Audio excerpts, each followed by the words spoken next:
नमस्ते। जरा सोचिए, इस हफ्ते एक तरफ एक तीरंदाज ने नामुमकिन को मुमकिन कर दिखाया, तो दूसरी तरफ क्रिकेट में 52 साल पुराना एक सपना पूरा हुआ। और इन सब के बीच एक नए हथियार ने दुनिया भर में हलचल मचा दी। अब ये खबरें भले ही अलग अलग लगें, पर असल में ये एक ही कहानी के हिस्से हैं। तो चलिए इन सबको जोड़कर देखते हैं। तो इस हफ्ते की पहेली यही है, और इसका जवाब वो छिपा है इंसानी जज्बे की जबरदस्त कहानियों में, देश के गौरव से भरे पलों में और उन नई टेक्नोलॉजीज में जो हमारा आने वाला कल तय कर रही हैं। चलिए शुरू करते हैं और एक एक करके इन धागों को सुलझाते हैं। तो अपनी कहानी की शुरुआत करते हैं भारत की जड़ों से, उसकी संस्कृति और कुदरती विरासत से, जिसने इस हफ्ते सबका ध्यान खींचा। स्क्रीन पर ये जो नंबर है 94, ये आखिर है क्या? ये भारत की उन खास वेटलैंड्स की गिनती है जिन्हें अब इंटरनेशनल लेवल पर सुरक्षा मिली है। हाल ही में बिहार की गोगाबील झील को इसमें जोड़ा गया और अब हमारे पास पूरी 94 रामसर साइट्स हैं। पर सवाल यह है कि इसका असली मतलब क्या है? तो किसी जगह का रामसर साइट बनना इतना जरूरी क्यों है? देखिए, इसका सीधा सा मतलब है कि इन वेटलैंड्स यानी नम जमीनों को बचाने के लिए खास कोशिशें की जाएंगी। ये वो जगह हैं जो लाखों प्रवासी पक्षियों का घर बनती हैं, बाढ़ को कंट्रोल करती हैं और हमें साफ पानी देती हैं। एक तरह से कह सकते हैं कि ये हमारे पर्यावरण के फेफड़े हैं। वैसे विरासत सिर्फ प्रकृति की नहीं होती, जायके की भी होती है। हैदराबाद के बाद अब नवाबों की शहर लखनऊ को यूनेस्को ने भारत का दूसरा सिटी ऑफ गैस्ट्रोनॉमी बना दिया है। ये सम्मान लखनऊ के कबाब, बिरयानी और सदियों पुरानी उस तहजीब को मिला है जो ये बताता है कि भारत का खाना दुनिया भर में अपनी पहचान बना रहा है। और भारत की सांस्कृतिक गूंज तो देखिए, देश के हर कोने में सुनाई दी। एक तरफ मणिपुर में किसानों ने फसल का त्योहार चावंग कुट मनाया, तो दूसरी तरफ ओडिशा में लोगों ने बोईता बंदना के साथ अपने समुद्री व्यापारियों को याद किया। और हाँ, इसी हफ्ते हमारे राष्ट्रीय गीत वंदे मातरम के 150 साल पूरे होने का जश्न भी शुरू हो गया है। ये सारी परंपराएं हमें हमारी जड़ों से जोड़े रखती हैं। चलिए अब संस्कृति से निकलकर रुख करते हैं खेल के मैदान का। इस हफ्ते यहां हमें हिम्मत की, ऐतिहासिक जीत की और कुछ दिग्गजों को अलविदा कहने की कहानियां मिली। अब एक ऐसी कहानी जिसने सच में पूरे देश को प्रेरणा दी। यह है जम्मू कश्मीर की पैरा आर्चर शीतल देवी, जिनके जन्म से ही हाथ नहीं है। उन्होंने अपने पैरों से तीर चलाकर वो कर दिखाया जो आज तक नहीं हुआ था। वो भारत की पहली पैरा एथलीट बन गई हैं जिन्हें सामान्य यानी नॉन पैरा नेशनल टीम में चुना गया है। ये हिम्मत और जज्बे की एक जीती जागती मिसाल है।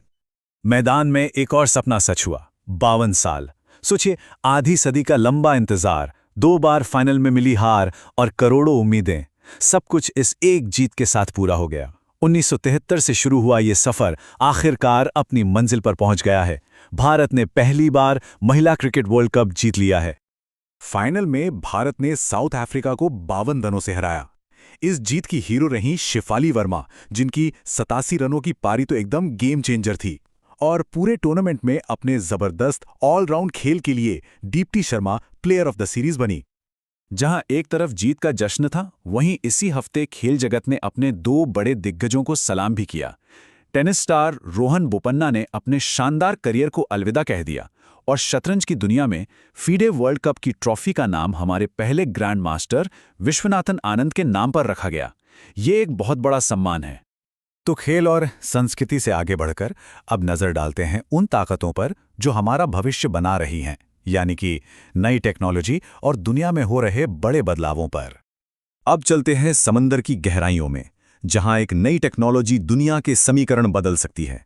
रूस ने पोसाइडन नाम का एक अंडर वाटर ड्रोन टेस्ट किया है। अब ये न्यूक्लियर पावर्ड है, मतलब इसे चलने के लिए न्यूक्लियर एनर्जी मिलती है, जिससे ये महीनों तक पानी के नीचे रह सकता है। और ये न्यूक्लियर केपेबल भी है, मतलब ये अपने साथ न्यूक्लियर हथियार भी ले जा सकता है। और यही कॉम्बिनेशन इसे एक बेहद खतरनाक हथियार बनाता है। ये सवाल सुनने में किसी साइंस फिक्शन फिल्म जैसा लगता है ना, पर अब ये हकीकत बन चुका है। और सबसे कमाल की बात यह है कि ये हुआ है भारत में बनी एक जबरदस्त मेडिकल टेक्नोलॉजी की वजह से। इसका नाम है मंत्रासन। ये दुनिया का पहला पोर्टेबल रोबोटिक टेलीसर्जरी सिस्टम है, जिसे एक भारतीय कंपनी एसएस इनोवेशंस ने बनाया है। जरा सोचिए, दिल्ली में बैठा कोई सर्जन एक रोबोट की मदद से किसी दूर दराज के गांव में बैठे मरीज का ऑपरेशन कर रहा है। यह टेक्नोलॉजी हेल्थ केयर को पूरी तरह से बदल सकती है। और टेक्नोलॉजी का ये कमाल सिर्फ सेहत तक ही नहीं रुका है। महाराष्ट्र एलॉन मस्क की कंपनी स्टारलिंक के साथ पार्टनरशिप करके देश का पहला ऐसा राज्य बन गया है जो सैटेलाइट से सीधे इंटरनेट लाएगा। इसका मतलब है कि अब देश के उन दूर दराज के गांवों में भी हाई स्पीड इंटरनेट पहुंचेगा, जिससे पढ़ाई और काम के नए रास्ते खुलेंगे। तो इन सारी उपलब्धियों और नए बदलावों के बीच आखिर दुनिया की नज़रों में भारत कहाँ खड़ा है? चलिए इस हफ्ते आई कुछ ग्लोबल रिपोर्ट्स पर एक छोटी सी नज़र डालते हैं। सबसे पहले बात करते हैं कानून के राज की। वर्ल्ड जस्टिस प्रोजेक्ट के रूल ऑफ लॉ इंडेक्स में भारत को 143 देशों में से 86वीं रैंक मिली है। ये इंडेक्स ये देखता है कि किसी देश में कानून सबके लिए कितना बराबर है। अब बात करते हैं अर्थव्यवस्था की। यूबीएस ग्लोबल वेल्थ रिपोर्ट के मुताबिक भारत अब दुनिया में 14वें नंबर पर है, जहां सबसे ज्यादा करोड़पति रहते हैं। देश में इनकी संख्या 9 लाख से भी ज्यादा है, जो कि बढ़ती हुई इकोनॉमी का एक संकेत है। और आखिर में शिक्षा के मैदान में QS एशिया यूनिवर्सिटी रैंकिंग में IIT दिल्ली भारत का बेस्ट इंस्टीट्यूट बना है, जिसे पूरे एशिया में 59th रैंक मिली है। तो इस हफ्ते की कहानी यही है, एक ऐसा भारत जो अपनी जड़ों और परंपराओं का जश्न मना रहा है और साथ ही भविष्य की तरफ एक बहुत बड़ी छलांग भी लगा रहा है। जब विरासत और इनोवेशन का ऐसा मेल होता है तो सवाल यही उठता है कि अगला हफ्ता कौन सी नई कहानी लिखेगा। सोचते रहिए,